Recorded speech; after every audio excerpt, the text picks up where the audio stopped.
Mega Punch Records. Anidonize kumanya Mangoma nongora maniji manya Thailand connection Jauya chikogazi ndauya na vapu Ndaikaya kuti pangu paguma Ndisingazive kuti nemangoma ndichabvuma Azinasi ini ndoshatisa pauma Mangoma ini ndodhoma Chiko kuvika demo nemaoko Ungava movuka nazoko Ndikupeleka ini ni chikoko Kuri kuchikoro ndairova mavoko Kuvika demo nemaoko Ungava movuka nazoko Ndikupeleka ini ni chikoko Kuri kuchikoro ndairova mavoko Kavara kadamura muzungo Nanga ndakazungwa nemuzungo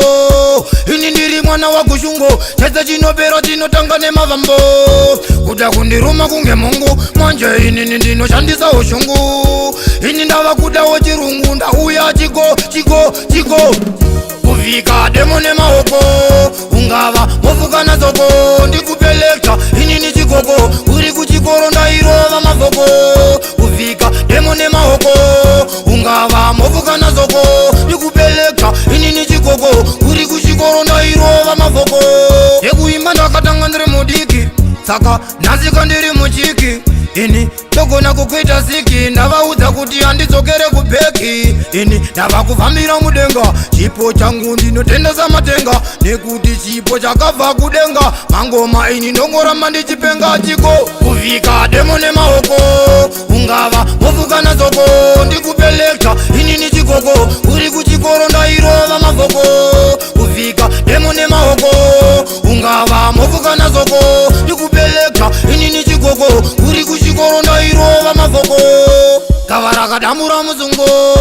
Nanga ndakazungwa nemuzungo Ini ndiri mwana wa kushungo Chese chinopera chinotanga nemavambo Kuda kundiruma kunge mungu Manje ini ndinoshandisa ushungu Ini ndava kudawo chirungu Ndauya chiko Kuvika demo nemaoko Ungava movuka nazoko Ndikupeleka ini ni chikoko Kuri kuchikoro ndairova mavoko Kuvika demo nemaoko Ungava movuka nazoko Ndikupeleka ini ni chikoko Kuri kuchikoro ndairova mavoko Na benji Mabla napo